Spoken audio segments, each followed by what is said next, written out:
Oh my god! October's here! What are we gonna do? Well, I guess watch horror movies and be spooked by them.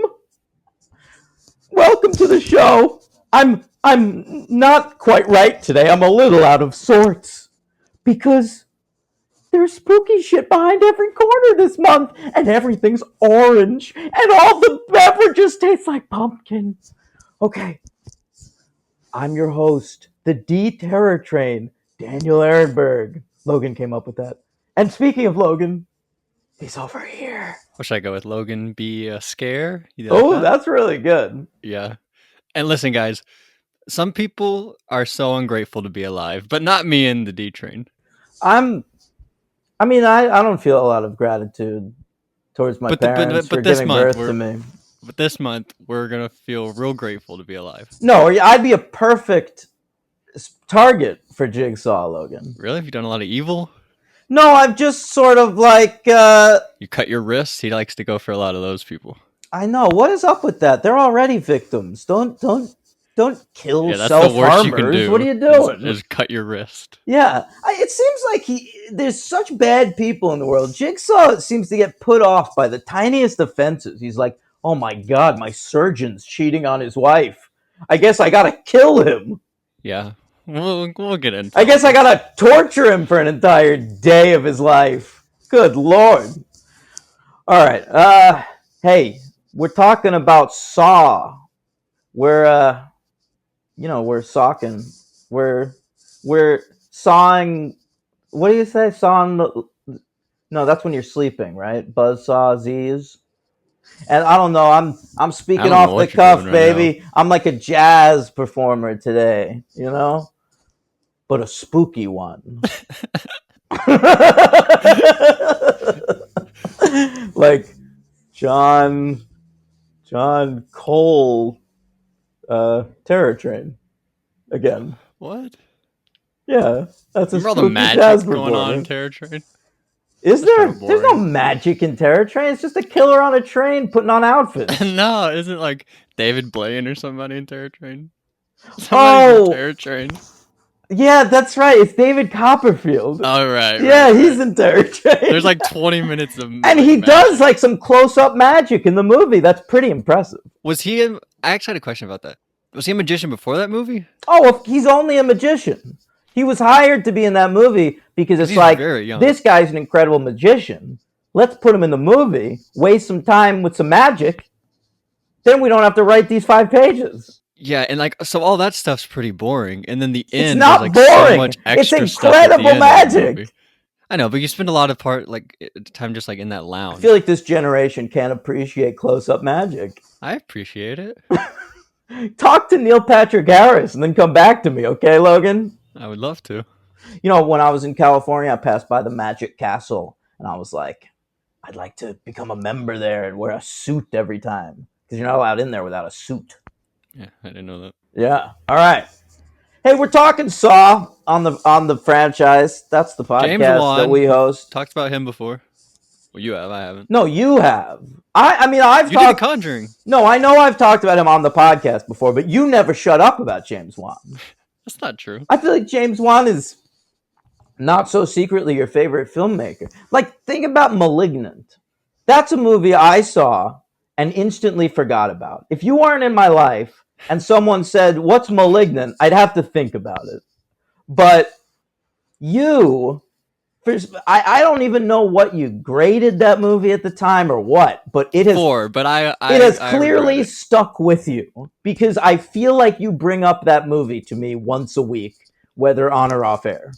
Well, I also did watch it again with the White Whale, so it is like pretty prominent. But you watched it like a week after. It's not like you've been watching it since. You watched it like twice in 1 week. Right. Yeah, you're right. Listen, it was a great film. If you hadn't seen it, we watched it. What do you want from me? Anyway, James Wan, the co-creator of Saw, I've got a James Wan ranking for you today. Me too. We'll see what comes in at number 1. Listen, I also watched his short films yesterday. I know you did. I noticed that. I've always been curious about his Dog Heaven movie. Doggy Heaven. Put some respect on it. So that's a movie wherein Lee Wanell, who's an actor that James Wan, a genius in his own right. James Wan has decided to really connect himself to this actor. It's almost like what are you talking about? It's like Kevin Smith and the actors from Clerks. The level He's of quality going on here. Lee Wanell's a writer first, actor second. I know, but he shouldn't have been in this. Lee Wanell. No, they weren't. No, they insisted upon. Let's talk about the making of Saw. All right, so James Wan and Lee Wanell, two struggling young film nerds. Okay, they're trying to get going in the biz. They decide, let's make a horror. Can I tell you something else about these guys? Another reason I like them, there's no nepotism going on here. These guys just love movies. They made movies, and now they're making big movies. No, you're not wrong. I do appreciate that. Yeah. Yeah. I'm a big James Wan fan. Lee Wanell is where my question mark is. You ever see Upgrade? Yeah. You know what? Lee Wanell recently, I think he's sort of found his niche as a director, oddly. That's kind of what he's best at. You've never seen the Insidious movies. No, I haven't, to be fair. But I've seen Saw, okay? So the idea for their short film, they came up with the idea for Saw, the movie, first. But they were like, to get this made, we should just make one of the scenes into a short. And so they chose the bear trap one. Reverse bear trap. I mean, so what? That's what it's called. You're going to correct me. I'm telling you about the lore of Saw. We're getting into it all. It's called the reverse bear trap. Yeah, I guess. Like if you said Laser Hall when we were talking about Resident Evil, I'd probably say Laser Hallway. Yeah, it's the same thing. I guess so. We all have our crosses to bear in life. So they made the film, the short film with Lee Wanell in the role, which is eventually played by the great Shawnee Smith in the film. Did you watch this too? No, but I read about it. And so this got noticed. They had the Saw script all ready to go. People read the script. They were like, well, this is good. Why don't you make this? We'll go ahead and make this into a movie. We'll get a nice, good horror director going. We'll get a nice, good cast going. And James Wan and Lee Wanell were like, wait. They made a demand, Logan. They had a demand because they had the short film. They were like, what got you interested in this was the short film, which was directed by me, James Wan, and starring my best friend, Lee Wanell. Okay? And so they said, I have to direct and Lee has to star. And that's how it happened. But I think for the good of the project, someone else could have starred. Who? Anyone. I mean, this guy sounds like Billy Eichner. Well, he's having to do an accent because he's like from New Zealand or whatever. He is? Yeah, both these guys are from New Zealand. Or Australia. I think New Zealand. Wait, James Wan. Like if I heard him talk, he'd have an accent? Correct. I didn't know that. Yeah. I thought he was some American Asian guy. No. Australian, I'm sorry. Wow. So Lee Wanell's from Australia too? I believe so, yeah. Soul. We make soul films. You know, Australia, yeah. It's funny, like Australia was oddly big in the torture porn boom because they also had Wolf Creek, which was a big deal at the time. Is that good? Great. I mean, not great. I might be overstating that. It's torture-y, but it's good on that level. I mean, we'll talk about the influence of Saw, right? It influenced a lot. It changed the face of horror for an entire decade, mostly for the worse. Did it? I feel like Paranormal Activity sort of came out soon after, and they sort of changed it again. I mean, 5 years after. I think Saw was a sea change, and then Paranormal Activity was the next sea change. Before this, the sea change was Blair Witch and Scream. All right, so every 5 to 8 years, yeah, the horror genre switches it up. All right. What are we in now? Slashers again, I guess? What are we in now? Like, what are the? No, you know what we're in now is the Like bodies, elevated. X. The elevated horror is where I we're hate at that. now. I Elevated horror. agree. I agree. I fucking hate it too. But it's because Hereditary and Midsummer were so good.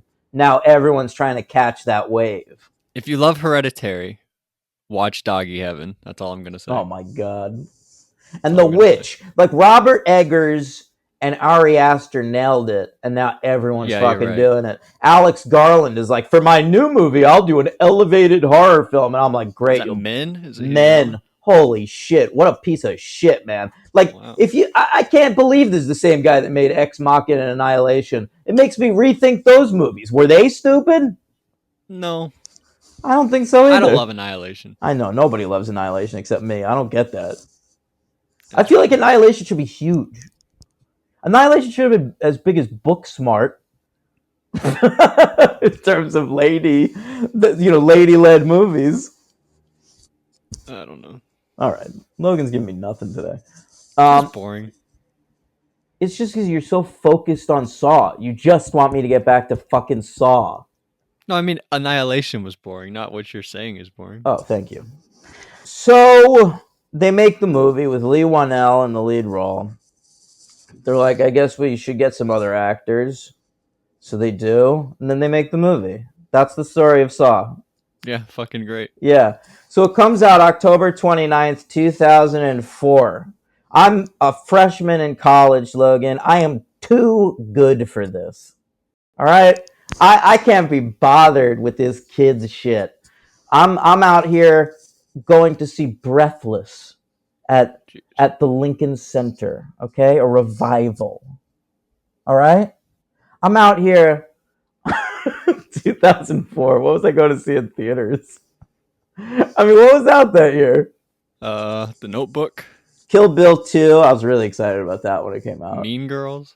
I did see The Notebook in theaters that year because I was dating Prisoner of Azkaban. I saw that. I guess I wasn't that snobby. I could see that. Yeah. But that was. But I feel like that's actually kind of a main. But I could tell myself. Shaun of the Dead. Alfonso Cuarón directed this. No, Shaun of the Dead. I turned my nose up when it came out. Oh I was God, like, this fucking pun. I'm not seeing this pun. Spider-Man 2. Spider-Man 2. Oh, I saw that at midnight. Yeah. Shrek 2. What about that? Fuck no. Before Sunset. Yeah, I was all over that. Eternal Sunshine. All over, saw that in theaters. Yeah, Anchorman. that's more what I was looking for. Anchorman, I turned my nose up at. Saw it years later. Collateral. I didn't see it, but I should have. Michael Mann. Whatever. Stop naming movies. So, October 29th, 2004, saw... Dodgeball. Yeah, I saw that in theaters. No, I didn't. No, here's why I saw all these Sideways. movies. I saw that in theaters. I was working at Blockbuster at the time, Logan. So I had 5 free rentals a week. So that's why I was seeing stuff like Dodgeball. But even with my 5 free rentals a week, I could not be bothered renting Saw. All right? I heard about it. The words torture porn had become a sort of buzzword for this type of film.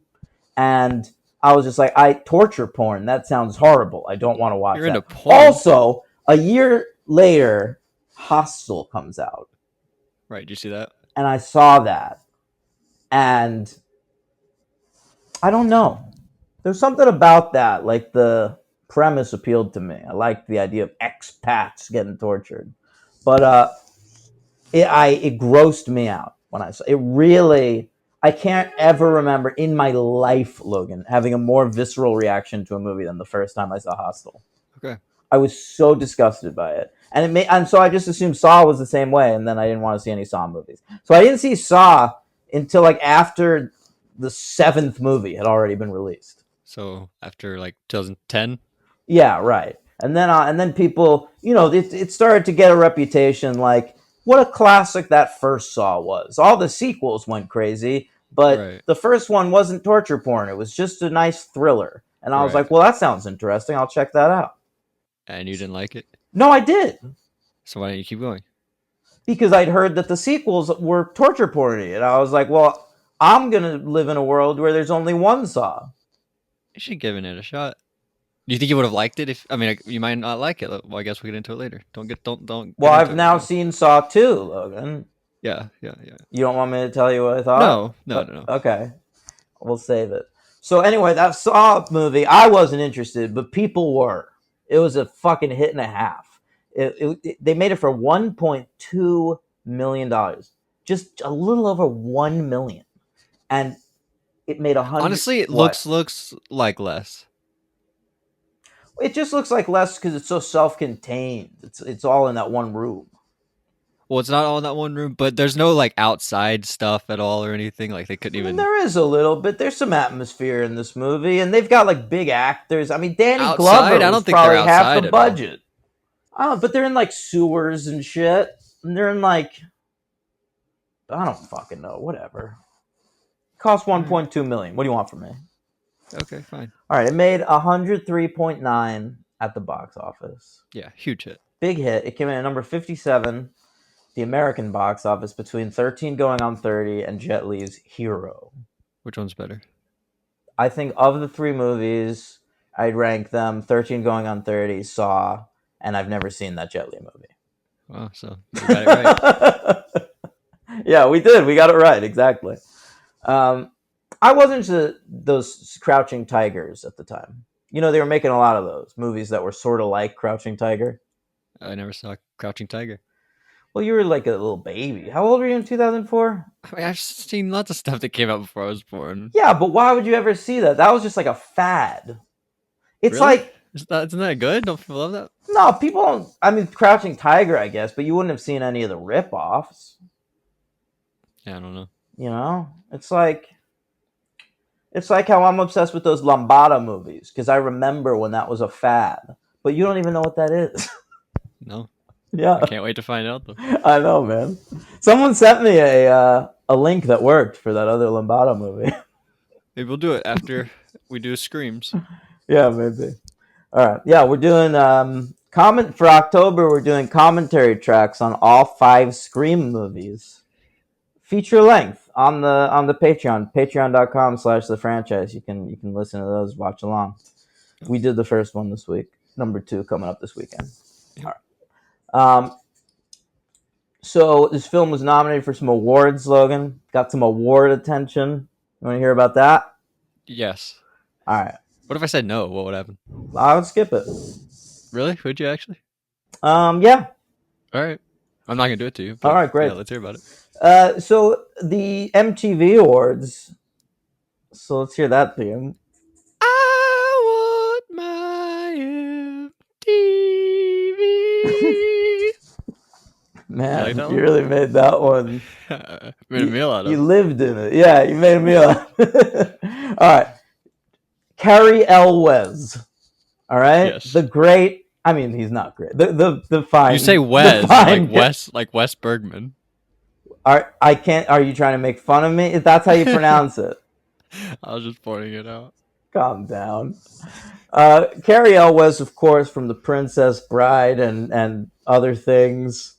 just The Princess Bride. Well, no, he did a very poor version of the Claw in Liar Liar. Oh shit, you're right about that. He's hilarious in that movie. Yeah.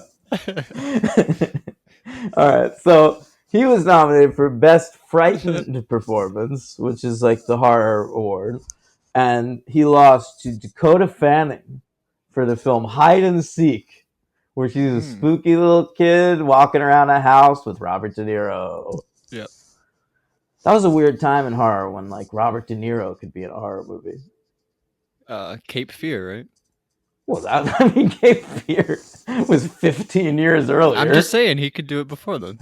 I mean, that's not really a horror movie. When Martin Scorsese is involved, it takes it out of the realm of horror. It's no longer a horror movie. Well, I made a list of like all of the movies that are on my list, and I put that on my October list. Like I might watch that. Well, it's a spooky movie. I'm just saying, like Martin Scorsese raises it to an elevated tier. It's no longer considered horror, I believe. Okay, all right. Yeah.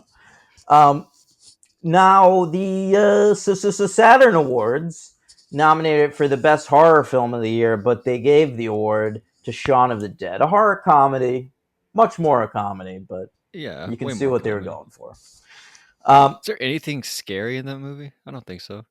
No, not really. It's just very clever.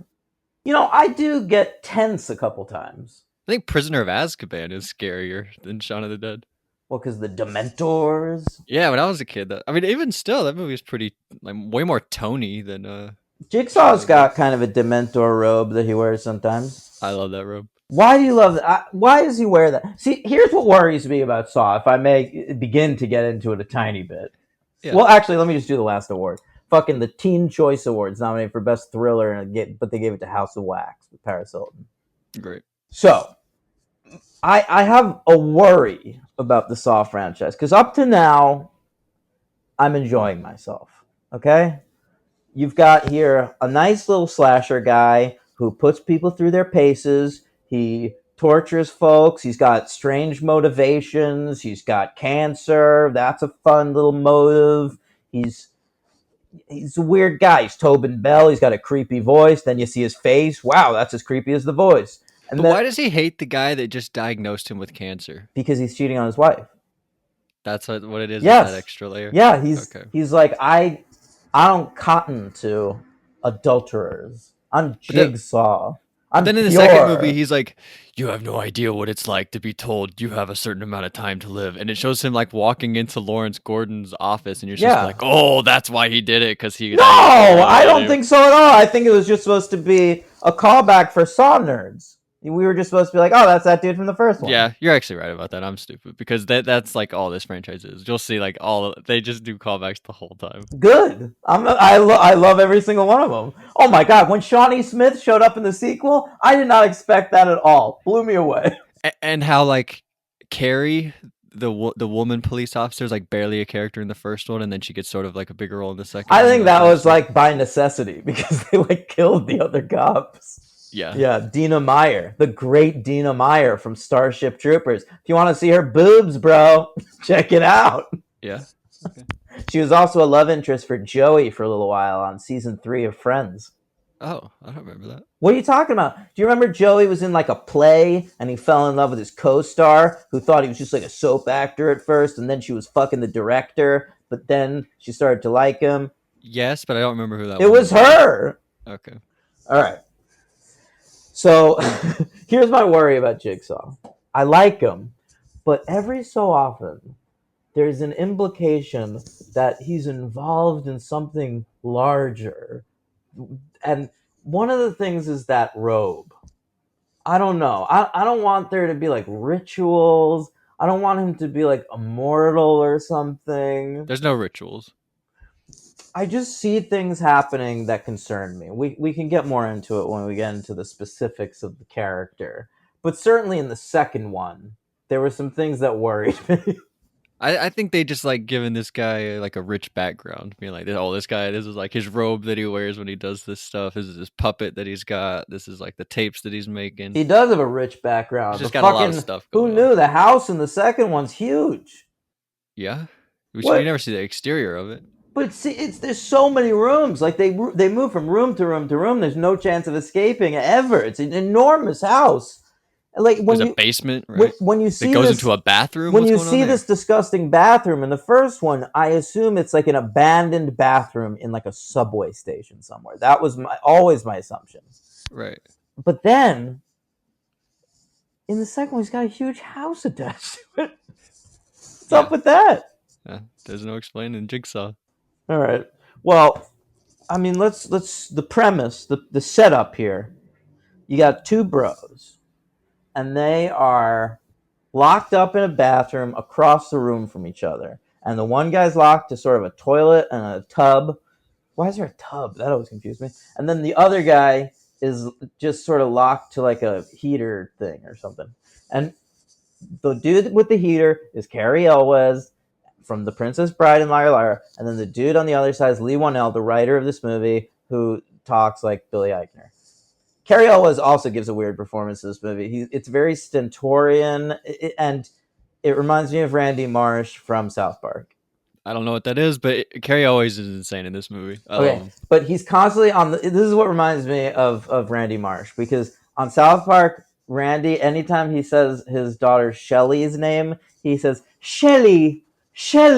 Yes. And okay. In this movie, It reminded me of that anytime he was on the phone yelling at his Allie? wife, Allie, Allie. Hello? Allie? Allie? Yeah. All right. So bad. Meanwhile, Allie's played by Monica Potter, who Yeah. I didn't know that until this time. TV was a calling. TV was like, Monica, what are you doing with these movies? You're a TV actress. And Monica was like, please let me keep doing movies. And soon after this, she gave in. Yeah. Yeah. And then her daughter, how about this? Carrie Elwes's daughter, played by the daughter from The Good Wife. I've never seen that, but I think she's pretty good in this movie. How about that? Creepy daughter. She got into religion, much to Juliana Margulies' consternation. Great show. All right. I'd love to get an update of that character on The Good Fight. I know we don't fuck with Margulies anymore, but could we at least see her kids? The son's over there on Riverdale date raping girls. Logan, are you just not going to respond to anything I say in this episode? I was just worried. I was hoping Cody wasn't one of them. What do you mean? It was Cody one of them that's date raping people? No, you weren't paying attention. The boy from The Good Wife. You said from Riverdale. The son from The Good Wife's on Riverdale now. Oh, I didn't know that. I'm supposed to keep up with I that? said that! No, you didn't. You're like, am I boring today? You said the son from Riverdale is date raping. I'm pretty people. sure I said he's the son from The Good Wife. I don't know. Why would I have brought him up? I don't know. Why would I hear Riverdale? Because I said he's on Riverdale raping people. Keep going with Saw. Logan, am I boring today? Are you annoyed with me? Are you It's paying just like the attention sixth. to me? It's just like the sixth thing that I don't know about, and I don't want to just keep going. Well, I don't know about that. I don't know about that. Maybe I need a host who knows something. Yeah. Well. All right. You know a lot about Saw, but you're giving me nothing here. Because we're talking about The Good Wife. Tell me about Doggy Heaven. All right. Lynn Shay's in it, the lady from Insidious. Logan, you watched the Saw short and Doggy Heaven for this podcast. Tell me about those. Okay. Let me get you interested here. Did you know that Jigsaw has a top hat in the Saw short? No. Because I'm a big Saw fan, and I never once knew that. Ever. I've never seen a photo of Jigsaw in a top hat. Never knew it existed, but Jigsaw's He's like got a the top Slender hat. Man. Slender Man's got a top hat? I think so, right? So Seems like it would work. It's slender and tall. I'm going to Google a picture of Slender Man. I don't think we need to. Well, I'm doing it. I don't see any top hat. What's with... I don't know. I feel like all these horror icons have top hats and then they take them away. Even Freddy Krueger. Name another one. Freddy Krueger had a ton of hats in the 80s. And then once those 90s movies started coming out, he was just like a bald guy, all burnt up.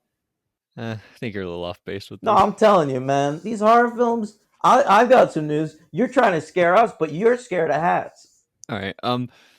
Leigh Whannell's not a very good actor. It's really what I have to say. But Doggy Heaven, pretty funny.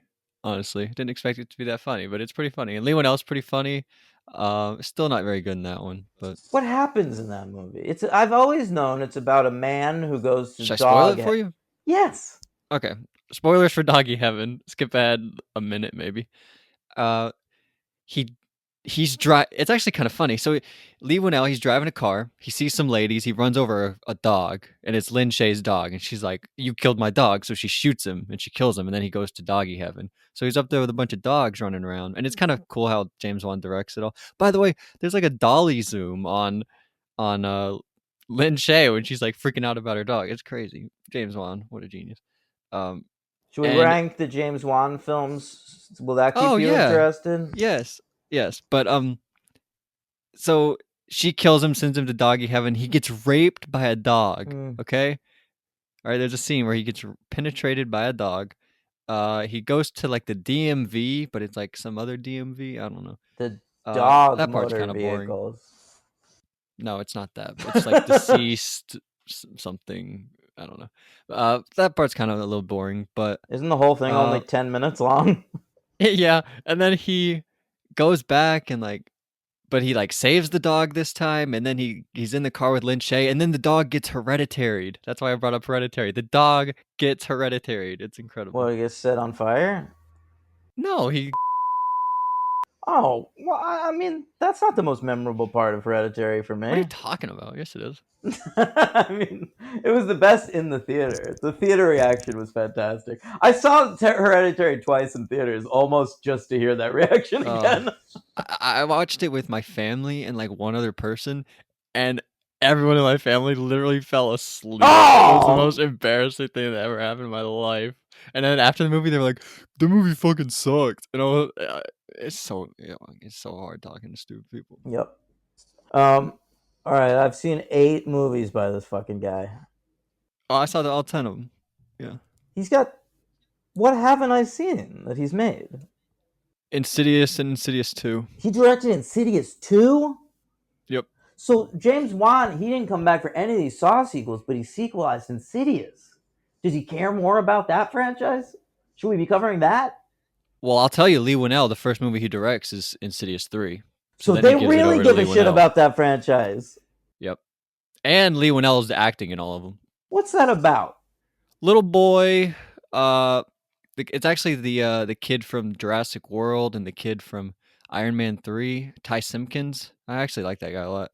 But he falls and bumps his head, and he like gets caught in between like the real world and the other world called like the Further, I want to say. I get What? like the Further and like the there's like a whole bunch of different like the other side. There's like I don't know. But he bumps his head and he can like he's like in a coma or something, and his parents are Rose Byrne and Patrick Wilson. Oh, Patrick Wilson, by the way, he's in those and the Conjuring movies. Is Yeah, that he confusing at loves all? Patrick Wilson. And Aquaman, he's in the Aquaman. Remember, he's Yeah, the he's Ocean the Master or Ocean whatever. Master, of course. Anyway, so that's what that movie's about, and there's like some horror stuff in that movie. That movie's really good. Can't wait to watch those. Maybe next year. Maybe. We'll do Juan every year. All right, let's count down from 8 to 1. All right, well, my number yours is 10. 10 to 1. Let's hear it. My number 10 is Aquaman. That's the worst one. Yep. He's doing a DC thing. Who cares? Horrible. And what's number 9? Number 9 is Dead Silence. Probably your worst one. All right. Well, no, I ranked him the same way. My number 8 is Aquaman, and my number 7 is Dead Silence. Oh, okay. Yeah. Well, why did you do that? Because now I have to go 8 and 7. So right? just do that. Who gives a shit? God damn. All right, number 8. I just watched it. It's called Death Sentence. It's about Kevin Bacon. His kid dies and he gets revenge. You're underrating that. All this other shit is great, Detroit. It's not. Well, here. My number 6 is Malignant. Oh, no, I have to do number 7. Number 7. A little bit better, Malignant. Right, and what's your 6? My number 6 is his first sequel, Insidious 2. All right, my 6 is Malignant. Okay. It's a little better All right, than so- his Killer Doll movie. They're, yeah, pretty similar. My number 5 is the movie we're covering today, Saw. My number 5 is Death Sentence. Wow, you love that movie. My number 4, his second sequel, The Conjuring 2. My number 4 is the original The Conjuring. Wow, I thought about it. All right, I respect that. Now, my number 3 might be your number 1. Probably is your number 1. I Cry, his most emotional film. I don't know if that's because of him or not, but Furious 7. Yeah. My number 3 is Saw. Number 3 is Saw. Okay, better than The Conjuring. Did I hear that right? The first one. Okay. My number 2. I disagree, I guess. The Conjuring. My number 2 is The Conjuring 2. So what's your number 1? Oh, do you not see Fear? Okay, my number 1, the one you have not seen, Insidious. I really love this movie. Oh my god, it sounds boring to be honest. And it's about a little kid. I'm out. Number 1, Furious 7, a great film. Yeah, like can't blame you. Yeah, so Daddy's got to go to work. it's like his really for hire shit. It's like his best and worst thing. Furious 7 and Aquaman. According to you, I like his horror shit. I like his horror shit too, but I think the height of his film career, like the best moment in any of his movies, is Vin Diesel and Paul Walker forking off at the end of Furious 7, while See You Again by Charlie Puth plays. Yes, but that's not. I mean, he did direct that. He landed the plane beautifully, but that's not like an idea he envisioned. Like, Are you kidding me? They had a I mean, it totally different is. script. They had a different script during the making of that movie. Paul Walker dies. He's got to come up with a different ending for the movie on the fly, and it's one of the greatest It endings was. of any I know. action blockbuster ever made. I know, but it's not like a thing that he like incepted, that he created from scratch. He had to create that, you know. He incepted it. Right. He Should have made Inception. He would have done a better job. would have done it. Well, no. Who's better, James Wan or Nolan? James Wan. I don't know about that. I mean, I I'm kind of just saying that though. I prefer Wan to Nolan, but I don't think we can say that. What's Nolan's best movie? The Prestige? No. The Dark Knight? Is it? What else he made?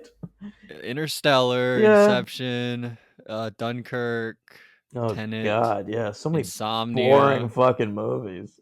What else has he done? Memento, which I hate. Memento.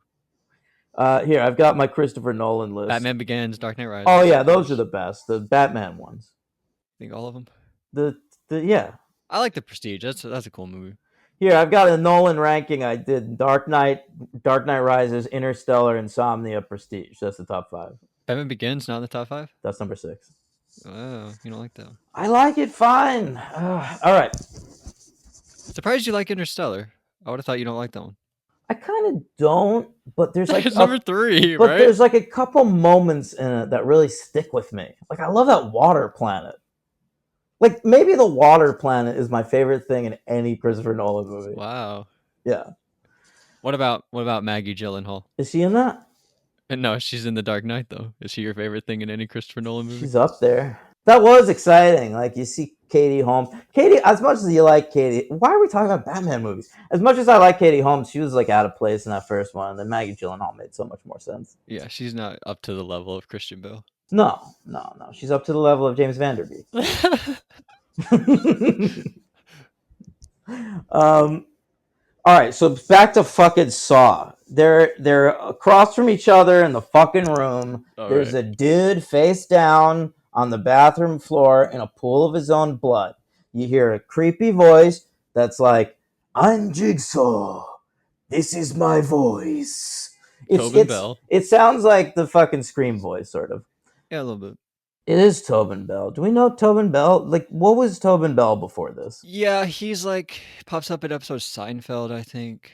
Is he in an episode of Seinfeld? He's just like one of the people in Seinfeld. He just like works at like a video store, I think. He's in an episode of The X-Files. I know that. So that's what he was. He was just like a character actor working mostly in TV. And this then is where I know him from. Yeah, well, I mean, this was the difference. This changed his career. They got him mostly for his voice. And then, like, he gets up and walks out at the end because the big twist is, like, the fucking dude laying face down was the killer the whole time. And then they just started making mad sequels, so they used him.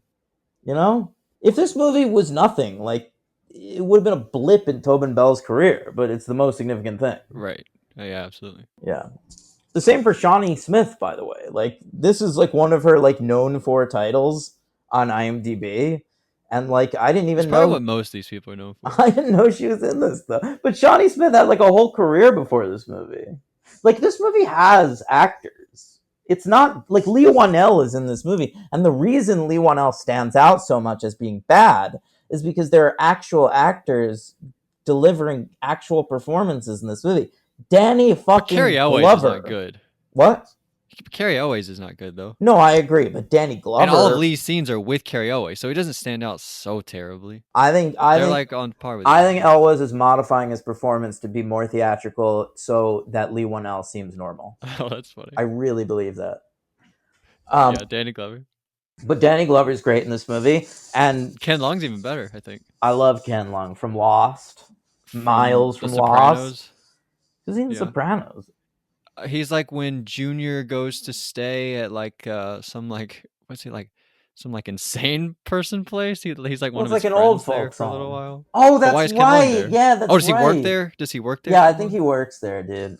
Yeah, and they're like befriend each other. Yeah. So he's good, and then Dina Meyer from Starship Troopers. Like it's got like a whole cast. Michael Emerson.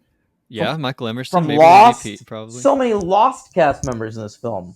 And then Diana. I love when he says that. Diana! all right, and then you've got the Detective Aceveda from The Shield, playing like a detective, I guess. He's like the Okay. sergeant. I don't remember him. All right, well, whatever. Everyone in this movie is an actor, and I don't know where I was going. Logan. Except for Lee Winnell. I think you're just shitting on Lee Winnell. I think you just hate this guy. Well, I kind of do, I guess. Why? What did this guy ever do to you? Nothing. You just like stay out of your movie. Like, don't be a prima donna. Do what's best for the film. Isn't your favorite director Woody Allen? Yeah, he's great. I mean, as like an actor, like Woody Allen can act, and so much of his films are about his comic persona, and like it makes sense. You watched Purple Rose of Cairo recently, This guy's funny too. with Jeff Daniels, but like this is the most fun I've had without lubricant. That's a great line.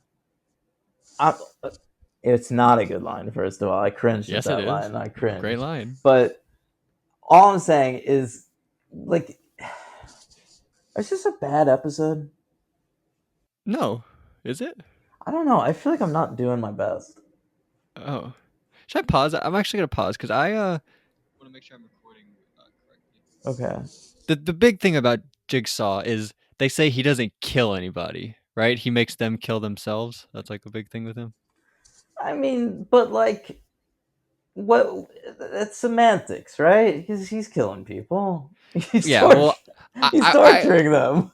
I sort of want to track this throughout the whole entirety of Saw. I want to see like, could these people survive the trap that they're in? No, they're all too fast. First of all, like, what do you mean? Listen, the success rate of surviving these traps, okay? Because we've seen these traps go. He's a serial killer who's ceaseless. He's doing traps. But some you can survive, like especially in Saw 2, right? But like the needle pit, you can survive that. How are you surviving? Gun. How are you surviving the fucking needle pit? I mean, Amanda gets thrown in. She literally survives it. What are you talking about? Well, then it was planned to be survivable because it turns out she was working for Jigsaw. But the message was for Xavier. Xavier was supposed to go. How can you ensure all those needles are used rusty needles? They make it a point of showing that. So can I tell you something about that from the set of Saw 2? Can I just finish my point first? Yeah. How can you ensure that none of those needles are going to give you a disease? At the very least, you're going to get tetanus. Yeah, Jigsaw works in mysterious ways. I can't explain it. One person has survived one of these fucking things, all right? And they got pulled into his shitty world. So how is Jigsaw helping people? Well, she survives it. What do you want me to tell you? The gun on the door? You could have survived that thing if that guy wasn't stupid. None of these, but all of these are... if the guy didn't put his eye up to the door, he wouldn't have got shot. Every single one of these things depend on a person making knee-jerk decisions perfectly. Like, you have to, like, have military training to survive these fucking traps. The fucking dude who, like, with the key behind his eye, like, is he gonna scoop it out? Like, right.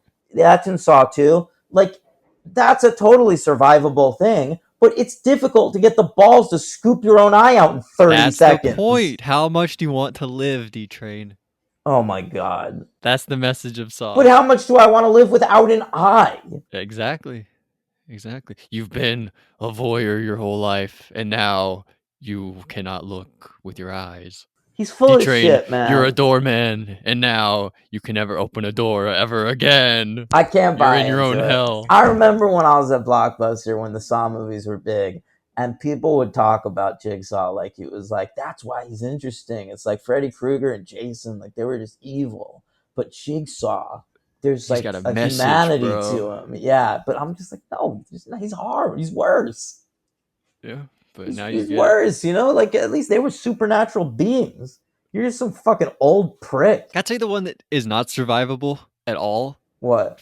From the very first movie, that guy who is like, he's like covered in like a flammable substance, and he has to look on the wall with a candle while he's also walking on glass, and he also has poison inside. Yeah, that's insane. Like, you're telling me that dude is ever surviving? He's either gonna burn or die of poison, or die of bleeding out because he's walking on glass. This dude is dead.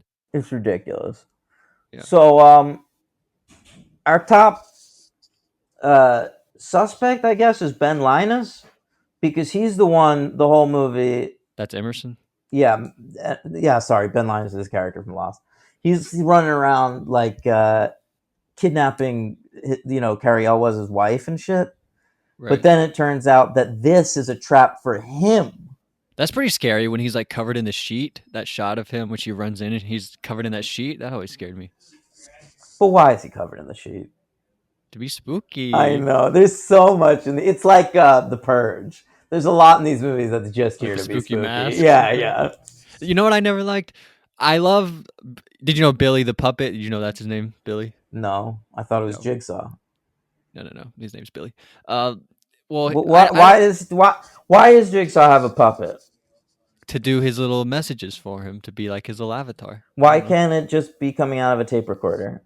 Because he wants to have also because the it's spooky. Because it's fucking spooky. That's what James Wan does. He comes up with ideas, and then they make franchises out of it. Here's another. But I never like when he rides the tricycle. Like, how does that make any sense? Here's something that worries me about the puppet, because I'm worried that it might be involved in this bigger mythos of Saw. Because I'm aware that there's a Saw movie at some point called Spiral from the Book of Saw. Yep. All right, and I don't know what the Book of Saw is. Don't even worry about what is the Book of Saw? And then Spiral, is it referencing the little spirals on the puppet's cheeks? Yeah, I think so. So is the puppet, maybe did he write the Book of Saw and he's commanding Jigsaw? Don't even worry about the Book of Saw. Am I overthinking the Book of Saw? Because I see this man in a robe, and then I hear the Book of Saw, and then I'm like, this is going to be some like Jason Goes to Hell shit, where it's just like ritual and like a cult. Like, I'm expecting Jigsaw to turn out to be a member of a cult. No. Or the leader of a cult. Or maybe part of a cult that's led by the doll. Did Jigsaw make the doll? I don't know. If the key never goes down that mache? drain at the start of the movie, is there a movie at all? Why is that key in the bathtub?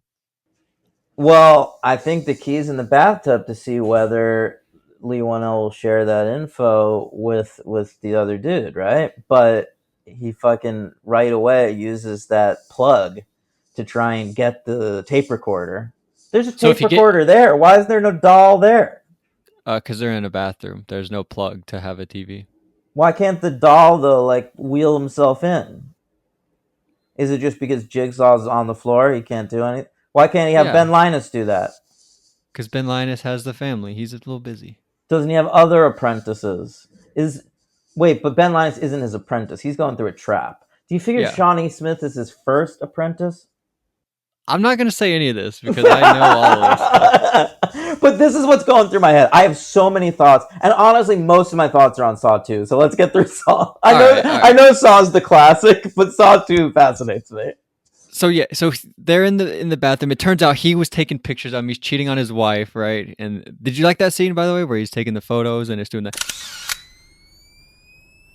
Well, it did occur to me. So I have a weird thing. I dated a photographer for a couple of years, and she did a really annoying thing where anytime anyone took a photo in a movie, she would point out that the sound effect was wrong. So the whole time I was watching that scene, I was thinking about her and wondering if the sound effect was wrong. Anytime my mom is a nurse, and anytime I watched a movie with her growing up, it was insufferable. She'd be like, "This is wrong. This is wrong. This is wrong. This is wrong. This is wrong." I mean, anybody, you can't. Hey, you can't give them too much shit because anybody you know who is like part of any community does that. Like, I'm that way now with movies about alcoholism. Yeah. Or just addiction at large, right? Yeah, absolutely. Yeah. You know, I watch like Beautiful Boy now, and I'm like, that's bullshit. The difference between you and my mom is my mom's a nurse who doesn't believe in vaccines. So that's scary to me that there are nurses that don't believe in vaccines. It's terrifying. Somebody, I had a nurse on Long Island bring up vaccines to me, like in a skeptical way, and I never went back to the doctor. I was like, what the fuck? Yeah, holy cow. Yeah. How can you employ this person? I mean, it's got to come up around the office. And how do you not fire them the second you find that out? Did you notice when they did you get confused at all with the timelines? Why would I be confused by that? What timelines? Well, there's they're in the bathroom, and then they go back to the past where Danny Glover and his partner are alive. But then Danny Glover's in the present without his partner, where he's going crazy. Oh yeah, no, that didn't bother. I wasn't confused by that. But they do I noticed this time actually they do 3 scenes in a row with Danny Glover, where they don't I obviously know what's in the present and what's in the past, but they do 3 scenes in a row with Danny Glover where you if I didn't know this movie, I might be confused. Well, James Wan is doing a thing trusting his audience not to be dumb. And so I appreciate that. I like the Danny Glover arc where he sort of loses his mind and becomes obsessed with the case. And... Sad he just dies, though. How does he die in the movie? Zepp just shoots him. Oh, yeah. Yeah, he dies pretty unceremoniously. Yeah. Ken Lung gets a better death. Does he? Oh, the shotguns? Yeah, he does. That shit ruled. Cool. That's a murder, by the way, right? Yeah. Yeah, I mean, I know it's just a trap. He hit a wire with his foot and some shotguns went off, but still. Did you notice the guy in that trap? There's a guy in a trap and there are screws heading towards his head. Did you notice that guy? Yeah, I did. That's the guy that you said you had a nice face from Twilight. What are you talking about? That's the guy from Twilight. That's his Billy Burke's friend in Twilight that you're I like that guy's face. Oh, that bald dude? Yeah, that's that guy. Oh, yeah. That dies on the boat. Yeah, I said that on our Twilight mentary. All right. I'm gonna play something in audio, not for you, but in the podcast. I want to hear. Well, I don't have it, so I guess I'll have to listen to the episode. But it's when Danny Glover's running after, I think Jigsaw. I think it's when he's running after Jigsaw. He screams, "Are you serious?" I rewound it. ADR? Yeah, I rewound it. You sick ass hoe. You sick ass hoe. Yeah. You don't think they made Danny Glover say that? You think that was just I don't think it was Danny Glover. That's weird, man. Insane. Yeah. Yeah. Can we talk about Shawnee Smith now? Yes. Did you know it was her in the second movie until this year revealed that it was her? Oh. I don't think you're supposed to, but you knowing her know it's her. Okay. Because she's got a different haircut. Wait, you're not. I knew it was her the whole time. Right, but you know her. I think when you watch Saw 2 not realizing that was the character from the first one? When she wakes up, she's got shorter hair. But I mean, she immediately says she was in another trap, and it shows the flashback to Saw where she's in the trap. Yeah. It took me 5 minutes the first time I watched it to be oh, that's the girl from the first. No, the surprise is whether I didn't know she'd be working for him. That was a surprise to me. And so the whole movie, I was really mad at Jigsaw. I was like, doing it again. You're supposed to be an honorable man.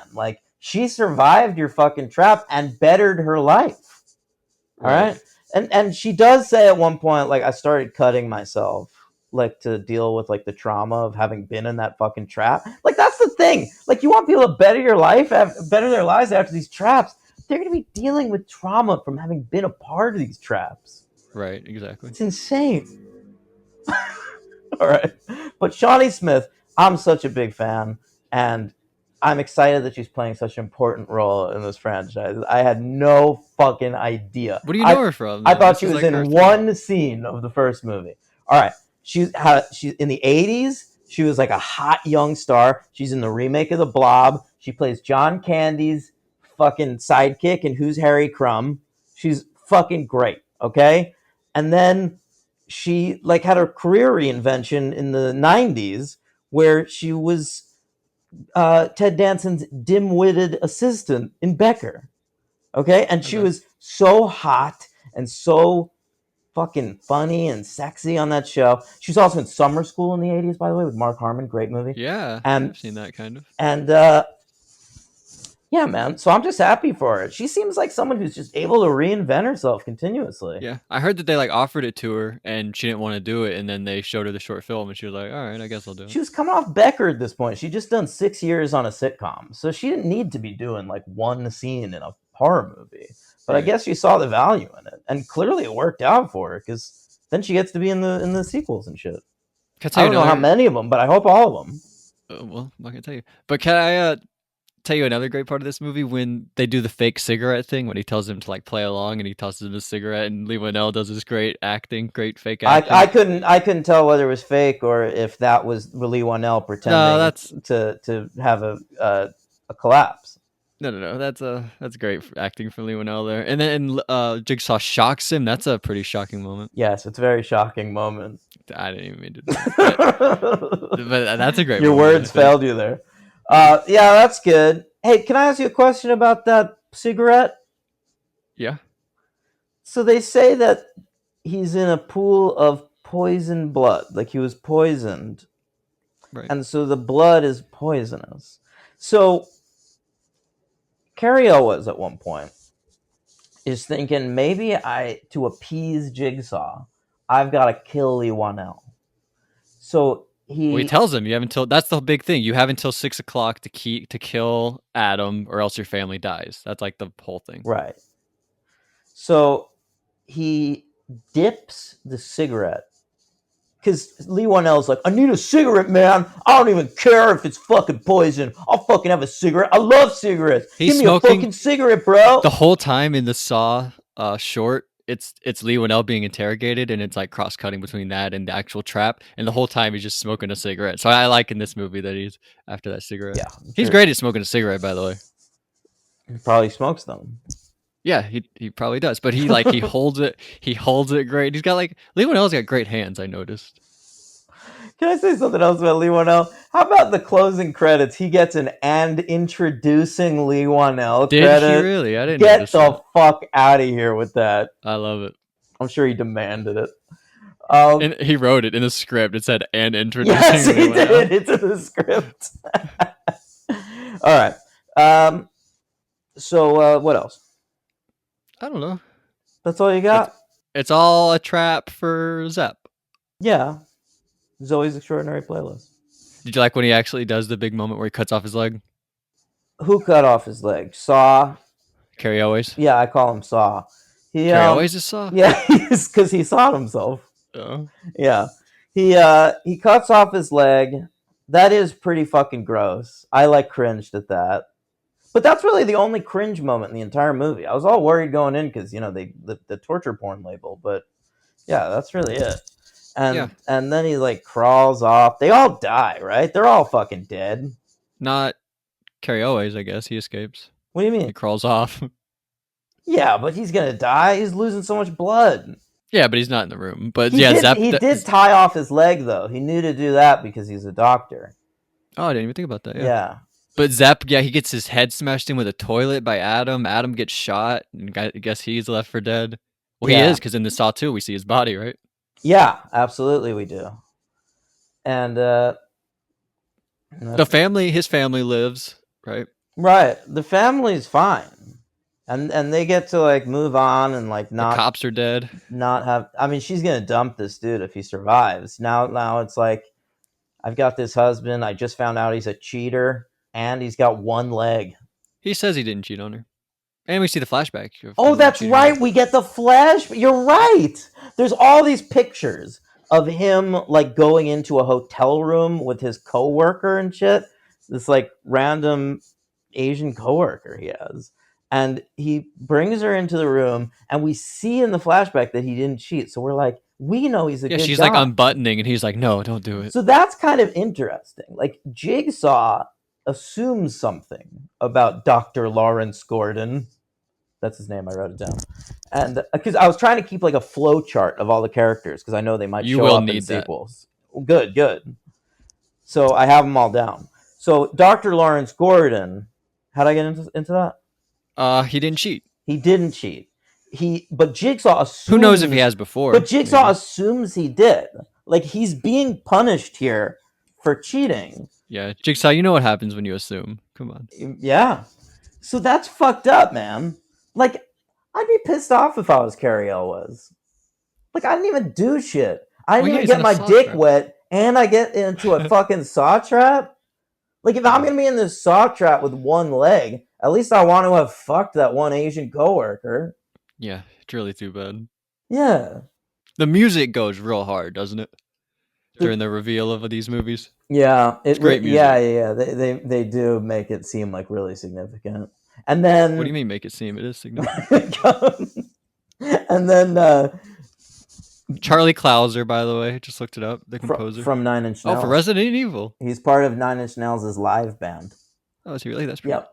And they threw on a lot of like new metal on these movies, which sucks. So that's the end of Saw 2, the credits when the credits come on, it's just like heavy metal shit. It's Mudvayne. Do you know Mudvayne? They were the poor man's Slipknot. I've heard of Mudvayne. Yeah. Yeah. They also had spooky masks.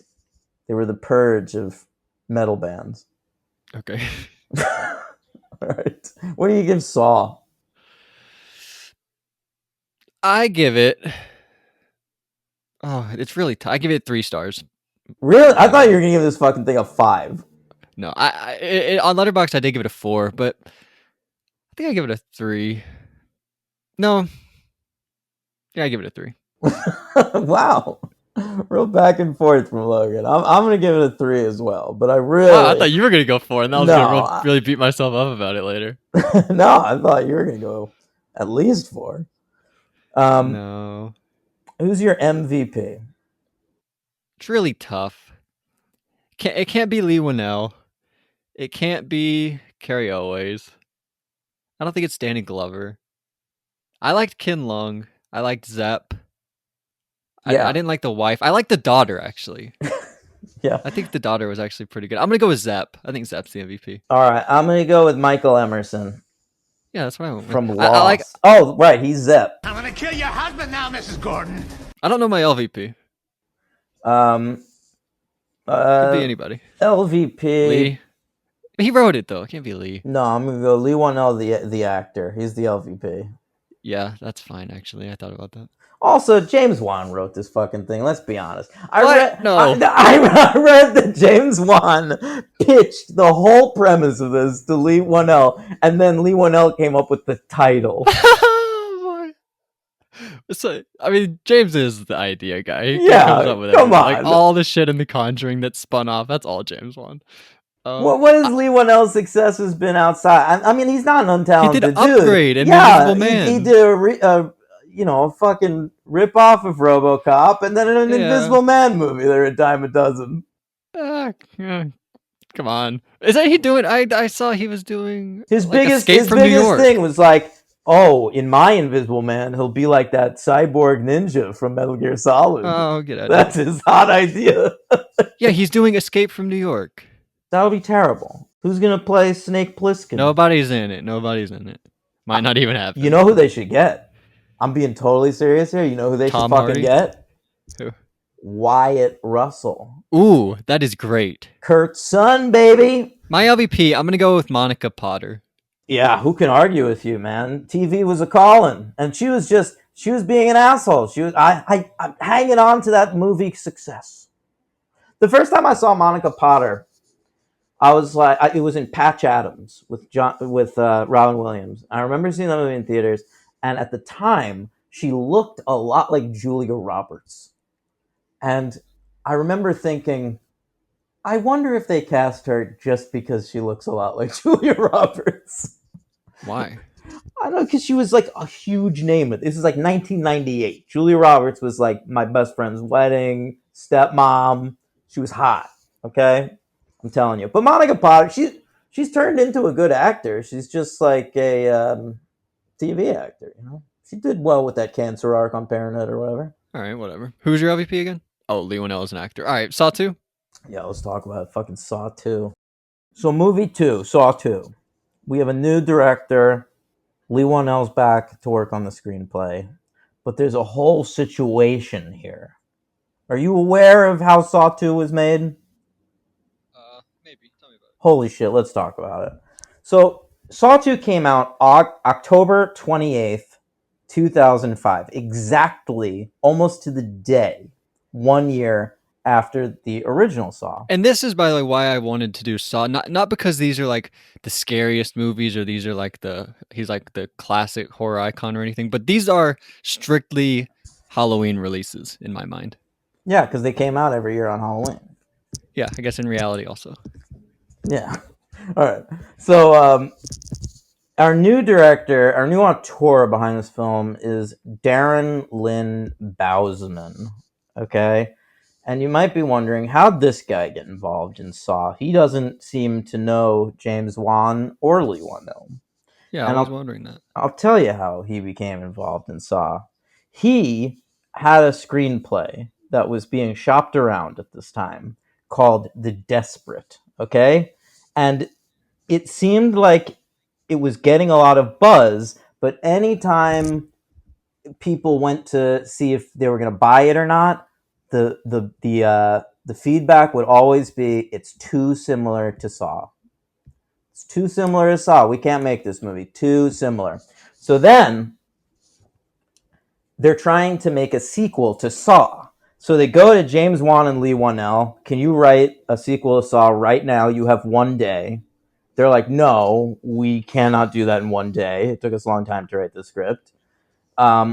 So they have this screenplay that's a ripoff of Saw by Darren Lynn Bousman. They decide, let's just make that and change all the characters into Saw characters. So they use that script, The Desperate, as the framework for this movie. All the stuff with all those people trapped in that house together, that's all just from a totally different movie called The Desperate. And then Lee Whannell came in and wrote all those scenes with Donnie Wahlberg and Jigsaw. All right, well, great for this guy. But that's wild. That's a wild way to make a movie. I mean, it worked out. But I'm just saying, They nailed it. We haven't come across that all that much. We saw it a little bit in like the Die Hard. That's why I like these guys. They're scrappy. That, to me, that's not scrap. That is artless. That is just commerce. We need to get a movie out by this release date.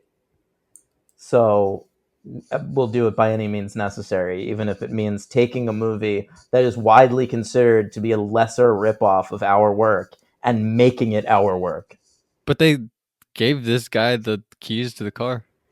And I mean, he's used them. He's made any number of mediocre horror films in his illustrious career. He's done a few of these Saws. He does 2, 3, and 4. So we'll be with him for a little while. Yeah, he came back for Spiral from the book of Saw. Very nervous about that. He makes Repo the Genetic Opera, which I remember coming out. That was sort of his passion project. But between that movie, like the 10 years between Repo the Genetic Opera and Spiral, the book of Saw, he makes like a ton of movies that I've never heard of. 11-11-11. The Barons is one, starring the guy from True Blood. Like, they're real straight to video. Who's the guy from True Blood? The main guy from True Blood. What do you want? The dude who's married to Anna Paquin in real life. Who, though? The main guy! He's only from True Blood! People should know who Vampire Bill! Vampire Bill! That guy's not famous. I don't know his name. Listen, everyone got famous from that show except for this guy. That's why he gets to be. Moyer. That's why he gets to be the guy from True Blood. All right, carry on. All right, and married to Paquin. Carry on. Are you talking about the star of the first movie again? No, I'm not. It's a great joke, right? Yeah. All right. So Bousman, he's here. The Desperate is our new film. Saw 2, The Desperate. And it came out, I said that already, it cost $4 million to make, and it was a huge hit, dude. Made way more than the first movie. $147.7 million worldwide. Came in at number 21, the American box office. Just out of the top 20, yeah. Between Flight Plan with Jodie Foster and Brokeback Mountain. Whoa. Yeah. Did that win Best Picture? No, it lost to Crash. Yeah, you're right. Yeah. We all remember it. We all remember that night. This was nominated for some awards as well. The MTV Awards. I would love to hear the theme again. I don't want to do it again. I thought you have a recording. Oh, yeah, I do. I want my MTV. I just played it in post-production. Right. Oh, fuck you. Okay. Tobin Bell was nominated for Best Villain. This is great. He was nominated for Best Villain at the MTV Movie Awards, but sadly, Logan, he lost to Hayden Christensen for Darth Vader in Revenge of the Sith, baby. That makes sense. Yeah. All right, the Teens nominated again for Best Thriller, but it lost to Red Eye. I'm with the Teens on that one. Yeah, that's cool. Yeah. And the Saturn Awards, they nominated for Best Horror Film of the Year, but it lost to The Exorcism of Emily Rose. Ooh, all right. Starring Laura Linney. Yeah. A horrible excuse for a horror. That was back when... Well, you don't like that movie? I don't like any horror movie that's like, we're going to go to court, and in a court of law, we're going to convince a jury of our peers that there was a demon. Right. The Conjuring 3. The Conjuring 3. I hate that shit. Okay, that's fair. The devil made me do it. I don't even remember that part of that movie. That's the whole movie. That's The Exorcist. That movie is... I just remember her like hanging out on the farm being fucking creepy. That's funny. I don't remember any of that stuff. All I remember about that movie is that it's a courtroom movie. Oh, I'll have to rewatch that. Yeah. No, you don't. I will at some point. Okay. I mean, I did. I've seen it twice. I saw it once. Yeah. So let's get into it. Let's get into Saw 2. How does it start? You that said trap. Earlier, There's key. Is this the bear trap? No, this is the Venus flytrap. It's the same thing though. Like, no, it's not. It's so annoying. Their big idea for the first movie was the reverse bear trap. That's like a real standout scene. They shot it differently from the rest of the movie using camera filters and sped up footage and shit. And frankly, all of this movie is shot that way. It's like Darren Lynn Bousman only watched that one scene of Saw and was like, yeah, that's how Saw should look. Yeah, and you don't like that? I don't like that, no. And so get ready. So the second this movie starts, they're already out of ideas. Because the reverse bear trap is fun. It's like, it's got a thing in your mouth, and then if the bear trap opens when the timer happens, your whole skull goes kablooey, all right? But in this case, it's just like your head's in this thing, and it closes on you, it crushes you, right? So it's like... Yeah, the opposite. It's reverse. That's all it is. It's not reverse. It was reverse in the first one. That's a reverse bear trap. You can reverse a reverse. You can't... Then it's just a thing. This is just a bear trap now. Yeah, but they call it a Venus flytrap. But that's not a twist. That's not that's not an idea. It doesn't have to be a twist. They're not playing the music. So that's like saying in Sixth Sense 1, he saw dead people. I think in Sixth Sense 2, he's going to see alive people. Yeah, that's funny. Come on. That's really good. Thank you. We've got a new cop played by... We got a few of them, I think. Well, the main one's Donnie. Let's talk about Donnie. Yeah, that's right. There are other ones. Dina Meyer is still hanging around from the first movie, looking sexy as hell. And then there's a black cop in this one, too. There's way more black people in this movie. Yeah, Lyric Bent. Can I tell you something about him? Tell me. He auditioned. I know that he spells his name Lyric with a Q. Yeah, it's pretty cool. By the way, his name's Detective Rigg, which is a little bit too close to Riggs, who was Danny Glover. Can I tell you something else about the character names? Donnie Wahlberg is playing Detective Eric Matthews, and I'm sorry, that's the older brother from Boy Meets World. Yes, you can't do that. Laughed at that. That's always hilarious. Insane. Nobody on the set of this movie was ever like, change either Eric or Matthews. And then someone was like, what if it's Corey? What if his name's Corey? They're like, no, that's the guy from Boy Meets World. They're like, oh yeah, you're right. We'll stick with Eric. But Lyric Bent, he auditioned for the Xavier part. Do you remember who that was in this movie?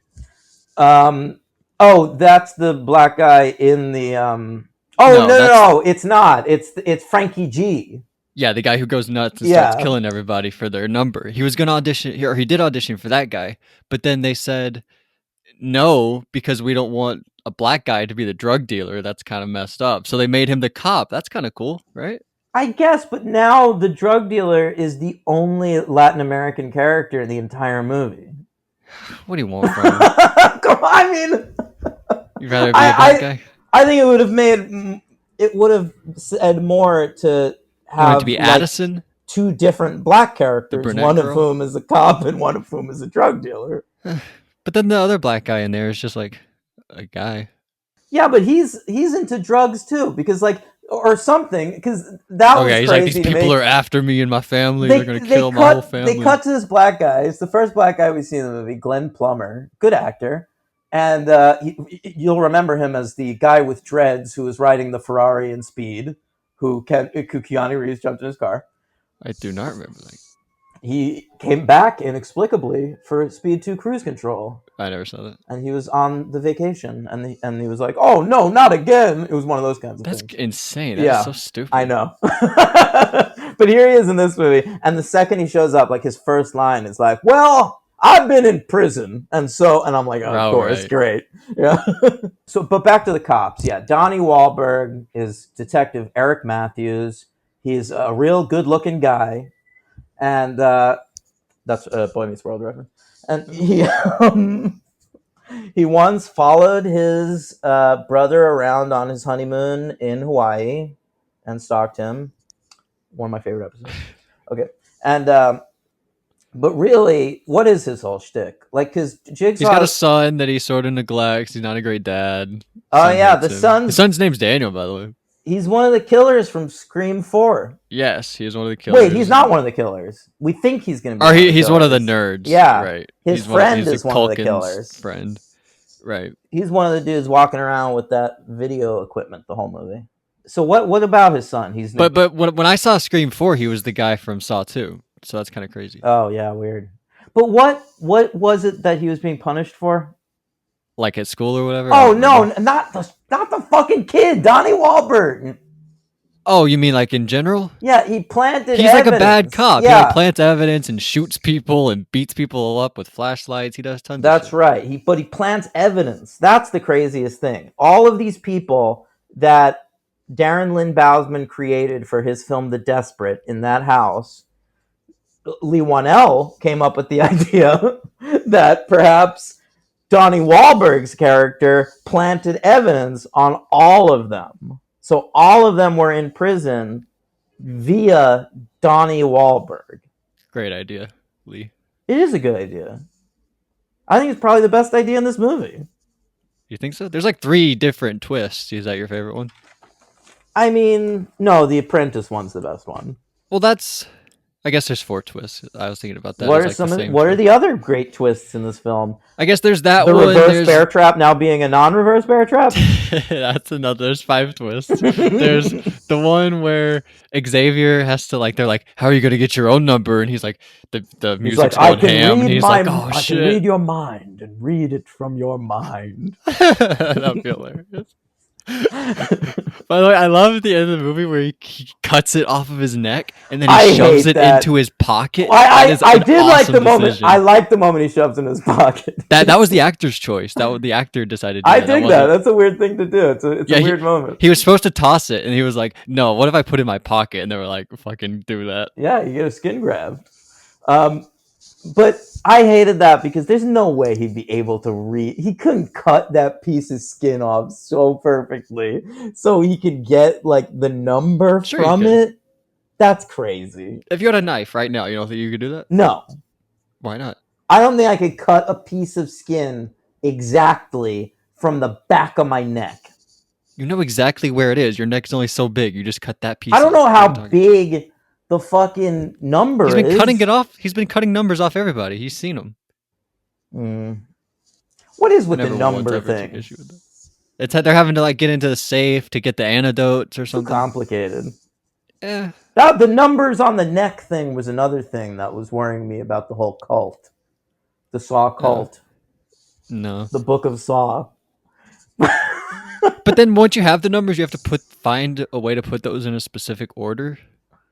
It's like a challenge final. At least it's not a Sudoku. Yeah, bro. I don't think Tyson would have survived this. But Sarah Lucina would have made it out of here. You have to solve a Sudoku, or else you'll never be able to see your children alive. That's ever fine. Again. I'll just time out. I think the problem was you couldn't time out on the Sudoku. Yeah, that's what everyone was complaining about. They said you could time out, but the time was too long for them to wait.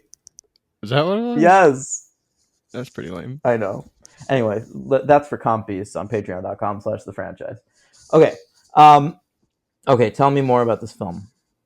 Another one of the twists was that the cops are in the wrong house and that the tape is like from hours ago or something. So now not only does fucking Jigsaw have access to this enormous house, he has access to a second identical enormous house. I don't think it's identical. It looked identical to me, man. I believe that the cops were in that house. No, I don't think it's identical. It was colored all green and sludgy. Yeah, the power of editing. I guess so. All right, yeah, I guess that is a twist. One of the big things that I think that's fun about this movie, though, is that the cops capture Jigsaw like right away at the beginning of the movie. So Yeah. the whole trap, all the trap stuff in this movie is being conducted by Jigsaw in the custody of the police. And he's just like an old guy with an IV bag. He's not like that menacing. I gotta say, Tobin Bell, though, he was hired for his voice, but in the second one, it's a lot of him on screen, and he's real creepy. Like, I do he's think really the good. voice matches the performance he's giving. Like, I would have questioned, like, I wouldn't have known. Like, could we trust this guy? Yes, he does a creepy voice. Like, it's not like Roger Jackson turns out to be Ghostface in any of the Scream movies. Right. I'm not sure I would believe that Yeah, much. that's what I'm saying. But yeah, no, he does an incredible job. And he's the face of the he's like on the Jigsaw poster, I think. So he's like the guy. He's the Freddy Krueger. They found themselves another Robert Englund who will just do whatever the fuck they want him to do. Yeah, basically until he dies. Yeah. When he dies, what do you think? They replace him with Kane Hodder? Is Robert Englund alive? Yeah, of course. Oh. Why did they replace him with Kane Hodder? Why do you say that? No, I just like to bring up Kane Hodder during October. Oh, yeah. We should cover Robert Englund's franchise that he wrote and directed, 976 Evil. Should we do that? Yeah, I think so. All right. Well, what about these other characters? We've got the blonde lady who dies from like the poison, I think. Well, let me pull up the cast. I don't remember any of these people. Okay. Well, we've got her. I remember Glenn Plummer. Oh, the blonde. Opie? Let's talk about it. Okay. Oh, right. You were gonna tell me about Charlie Sheen. Well, I have a lot to say about Charlie Sheen, but the blonde in the movie was fucking Lucy from Seventh Heaven. That blew my mind. Yeah, crazy. Beverly Mitchell. Okay. So many people growing up around me, all my friends knew the hot lady on Seventh Heaven as Jessica Biel. Okay? Jessica Biel, of course, the hot one from Seventh Heaven. She's going to be in that new Adam Sandler movie, right? But not me, Logan. For me, the hot one was always this girl from Saw 2. Yeah. Yeah. And she had a good arc on Seventh Heaven. In the 100th episode, she decided to follow in her father's footsteps and be a minister, Logan. Okay. And it was very heartwarming. And then a band performed the theme song live. To the show? Yeah. Which is what? It goes like this. Seventh Heaven. Wait, hang on.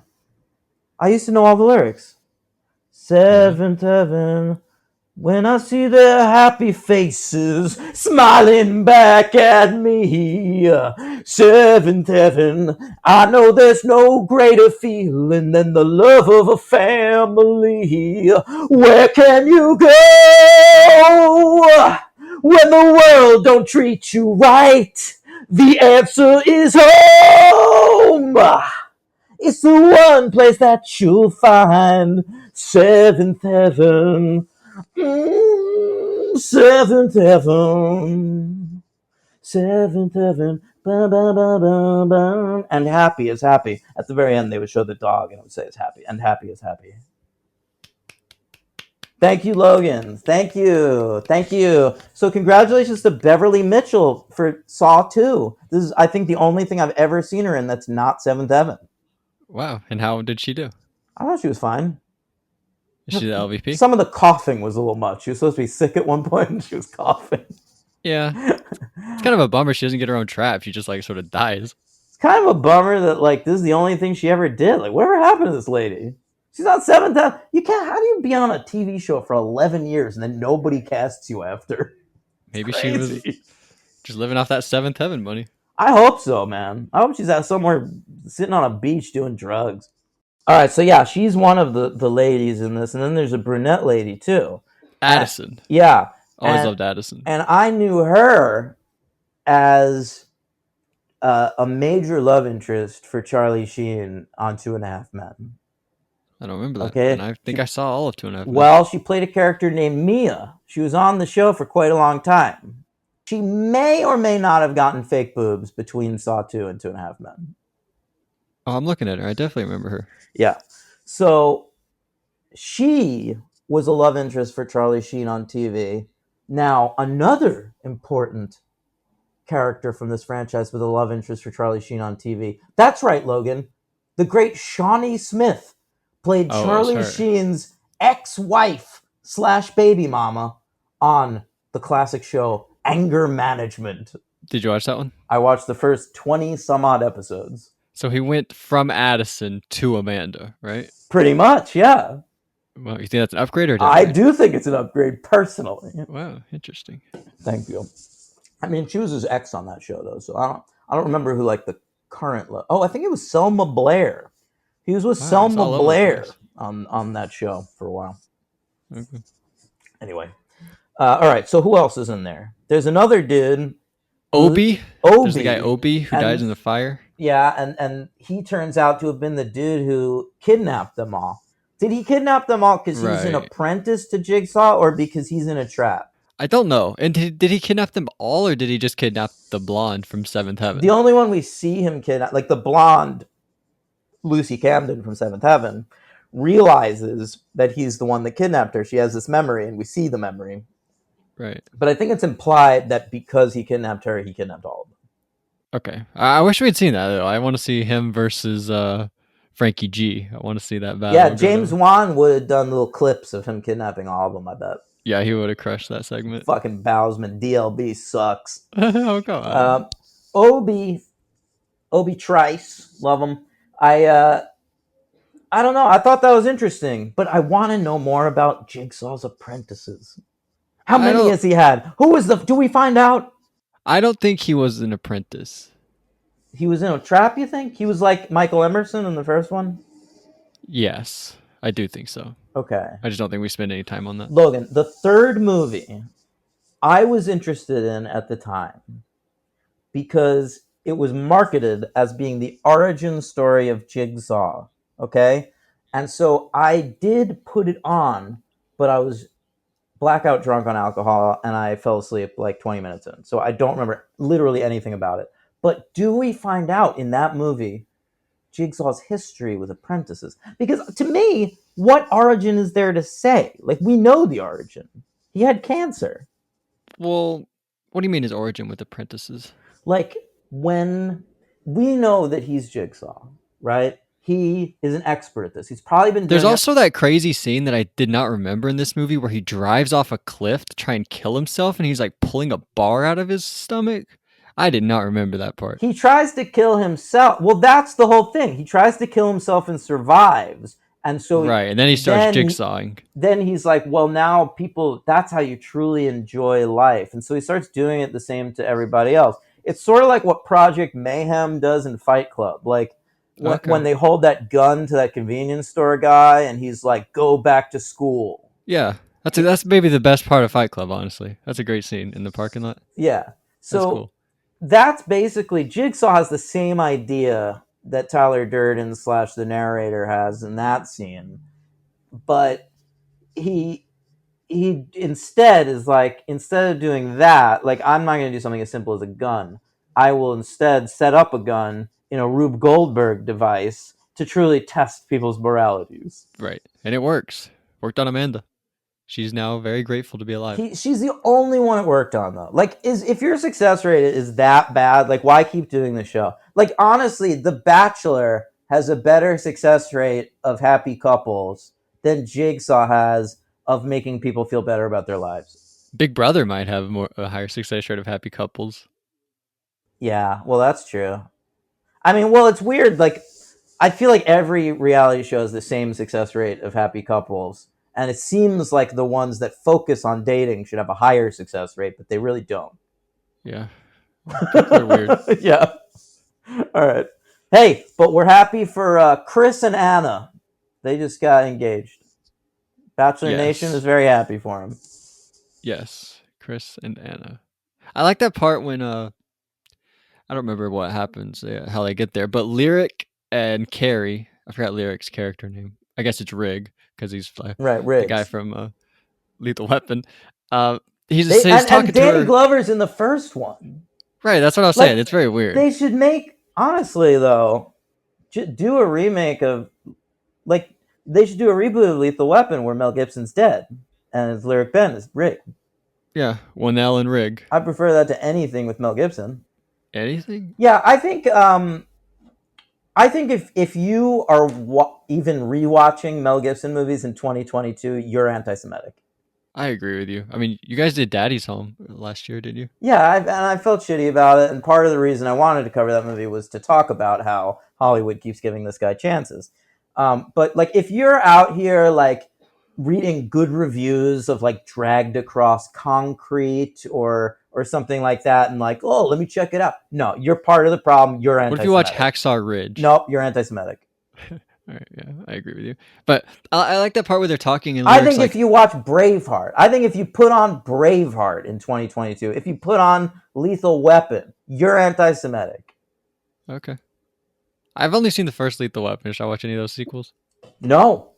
All right. None of them are watchable now to me because of him. Isn't Joe Pesci in one of them? He's in 3 of them. 2 of Three them. of them? Two of them. How many are there? 4. And a TV show? No, 3. He's in 3. He's in 3 of them? Yeah. He's in 2, 3, and 4? Yeah. Because he's introduced in 2, and then Rene Russo is introduced in 3, and then Chris Rock is introduced in 4. Those are like the big intro characters. When does Will Smith come in? 5. Wait for it, baby. All right. Have you seen that new Will Smith movie? Will Smith has a new movie? It might not be out yet. It's like I don't even know what it's about. What is it? I think it's an oppression movie. I think that's what we were talking about recently. Yeah. Tell the truth. Was that Concussion where that's from? Yeah, that's Concussion. That's pretty prominent right It's now. the only thing I know about Concussion. Oh, what, because of Tua? Yeah. Tagovailoa? Should never have been playing. Thursday. It's called Emancipation. What? Oh, the movie. Yeah. Oh, Antoine Fuqua. What, you got Ben- excited Ben- about that? Oh, it's just I didn't know he did that. Ben Foster's in it. Might be good. It probably won't be. Who knows? I mean, if It's you're coming out telling December. me it's a movie called Emancipation, come out in December. It's A runaway Oscar-based, slave forges directed through by the Antoine swamps. Fuqua, starring Will Smith. He's a runaway slave. He's just gonna be acting like Will Smith. He's gonna be the snarkiest fucking runaway slave you've ever seen. Yeah. I might watch it. I'm not going to. All right. It's gonna be nominated for Best Picture though. Count on it. Really? Yep. And he's not even allowed. That kind of sucks. Oh yeah, that's right. Maybe it won't be just because they know that. I like his little beard he's got going on in the poster. Look Oh. up the poster, guys. Great little beard. It's his runaway slave beard. Great little chin beard. Yeah. Well, it's timely. All right. What else from Saw 2? You tell me. I was trying to say, I like that little line where you get a little background about Carrie, where Lyric's like, "You don't even have a family. You don't know what Eric's going through right now. You got to settle down, Carrie." So we learned Dina Meyer doesn't have a family. Yeah, I like that. I think that's how she survived that first movie, man. Family makes you weak. What else happened? Nothing. Nothing? I feel like lots of things. Well, happened. tell me about all this stuff, like the traps and shit. I don't know. I can't remember. We did Obi. We did. Oh, Addison. Whenever she walks in the room and she puts her arms up through those blades, remember? Oh like a my box of god, blades. I hated that. That was my least favorite trap of the whole thing. It was probably the best idea for a trap, honestly, because No, it's like the worst idea for a trap. no, but it's so simple and like But you can survive that easily if you put one arm up through the blade, Yeah. and then you use your other hand to push those blades. Then you can just slink that arm right out of there. But she's dumb and puts both arms up through there. All She's of the Jigsaw traps depend on quick thinking like that. Like, right. She immediately puts her both hands up, and then there's no way around it. Then you gotta like call somebody, help me out, motherfucker. Well, she does that, and then the guy comes and he just takes the number off of her neck instead of saving her. What an asshole! Yeah. Yeah. Man. So yeah, she's trying to but I would just stay there forever. Like, there's no reason to ever move. Right. I would put my arms as high as possible, putting no pressure down, and I would just wait for somebody to hopefully come in there. Yeah, and chop the thing off the ceiling and cut me out of there. Yeah. Well, I guess eventually you die from the poison. She's poisoned? They're all poisoned. There's like a poison in the house. Is there real poison or is there not? Because the blonde girl dies from poison. They're coughing up blood the whole movie. But what about in the first movie? Was there poison in that blood? Yes. Then how was Jigsaw laying in it the entire? Well, because it's a rational question. And I do not want to spoil it, but I believe it's answered in a sequel. Oh, it's answered in a sequel because they know that it's a fucking plot hole that people were asking for years. So yes. They threw an explanation in a sequel. Yes. It's bullshit. That's what the Saw movies do, by the way. The twist at the end of Saw does not make sense if that blood is actually poisonous. And if it's not poisonous, then why is he now working with poison in the second movie? You can discover poison between movies. How much time has taken place between the movies? A year. It has been a year? Yes. I didn't get the sense it has been a year. How long has it been? A couple weeks. I'd say 6 months. 6 months. Well, Shawnee Smith did chop up her hair. Oh, right. She has had a haircut. Well, what else? What other differences? I guess the only other actors are Carrie, not always, but the detective. And is that it? Dina Myers had the same hair her whole life, I think. And Jigsaw, yeah. And he looks great. Yeah.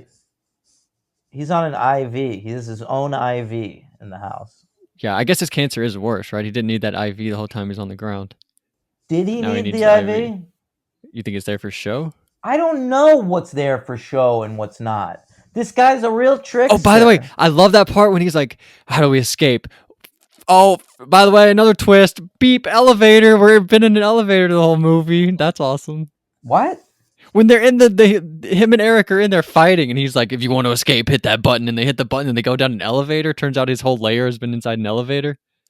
Yeah, I didn't really get that. That was awesome. It's too complicated. He's like a fucking supervillain in this movie. That's what's so cool about him. I don't think he should be like the Joker. The first movie he's pitched as being a serial killer. They're not even referring to him as Jigsaw in the first movie. They're calling him the Jigsaw Killer, which I dug. Like, the first movie has a vibe way more like Seven, but with no exteriors whatsoever. But you can pretend it's raining out and there's lots of trains.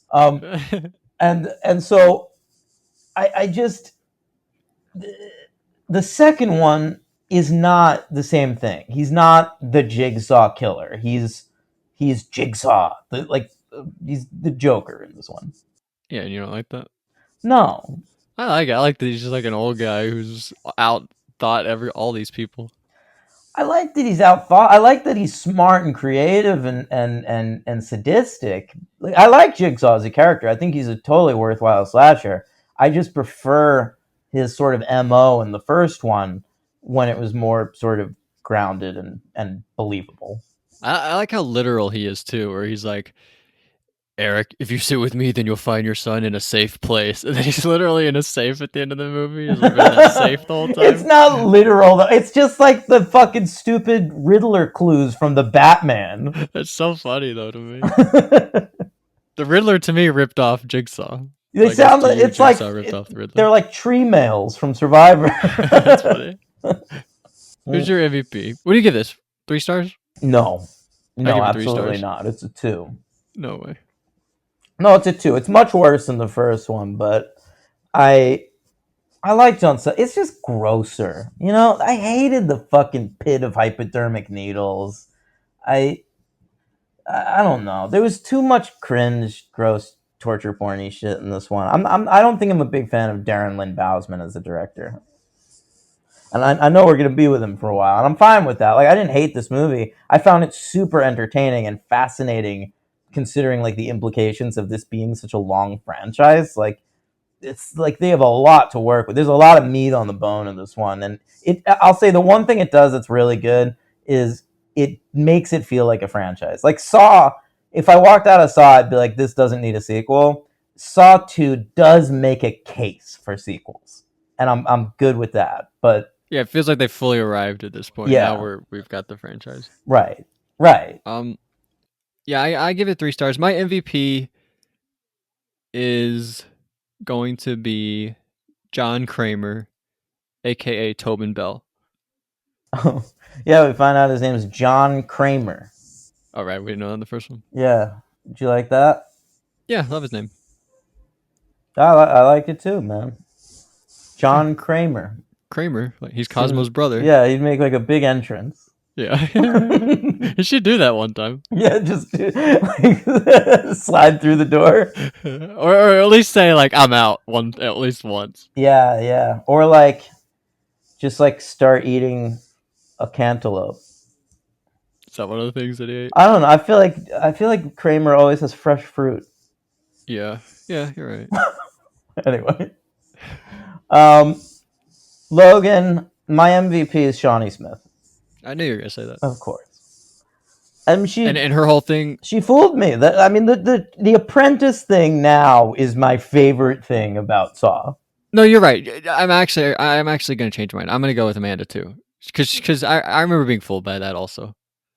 Yeah, and it's a good performance. You buy it, like, and you even buy it because it makes sense considering the first one. Like, I can see what the extrapolation they made. Like, that's a really good scene between Shawnee Smith and the cops in the first one. And the way she talks about Jigsaw at the end of the scene is that he didn't torture her, he helped her.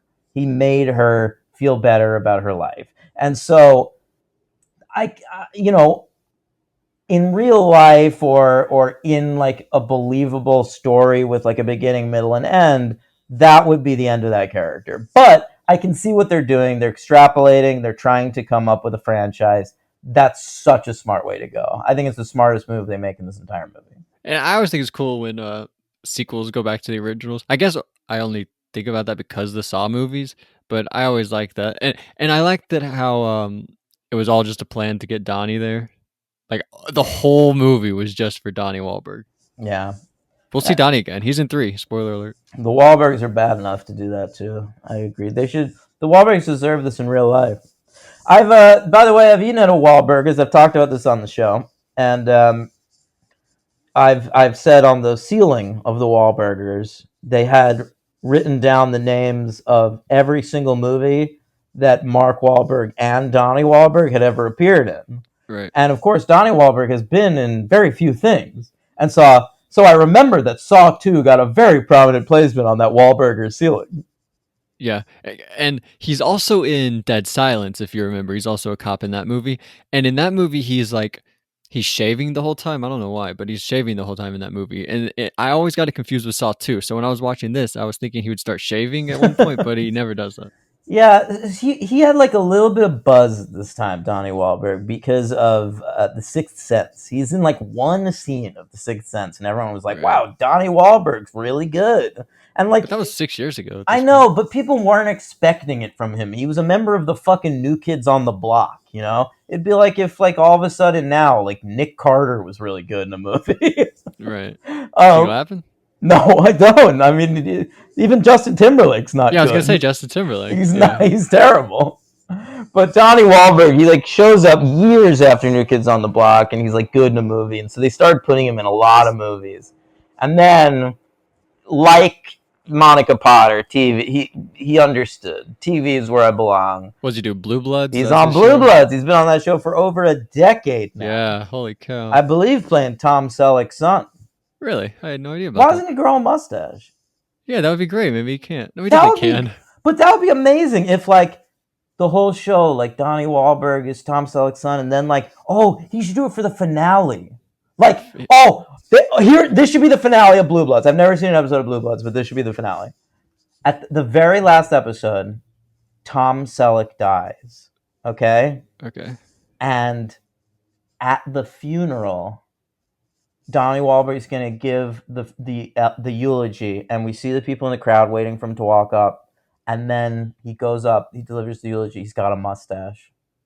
And that's the last scene of the show. Blue Bloods. It would be emotional. You think so? I think I'd cry at that episode of Blue Bloods. Have you seen all of Blue Bloods? I've never seen a single moment. Well, actually, that's not true. I have a friend Gallagher that watches Blue Bloods. What's it on CBS? It's on CBS. I've never seen an episode. And at the end of every episode, they sit around a table and eat dinner. And Gallagher sometimes sends me clips from the dinner scenes because it's really funny. Like there'll be like moments where Tom Selleck delivers like this big speech, and then afterwards just goes, "Pass the potatoes." I see on IMDb it says revolves around the family of New York cops. Why have you never watched an episode of this? I don't know, man. I should have. I even like Tom Selleck. Yeah, give it a shot. Just one episode. But it's been on for like 12 seasons now. Like I can't now. Like if I started at the beginning, I could see myself getting into Blue Bloods, but I can't watch it now. Oh, it's got Bobby from The Sopranos, isn't it? Bobby Bacala? Yeah. The great Steve Sciarippa of the Sopranos Rewatch podcast. Yes, exactly. And John Turturro's brother, Nicholas Turturro. Yep. Do they also have like Michael Buscemi on the show? Not from what I can see. All right. Holy shit! It does have Artie Bucco though from The Sopranos.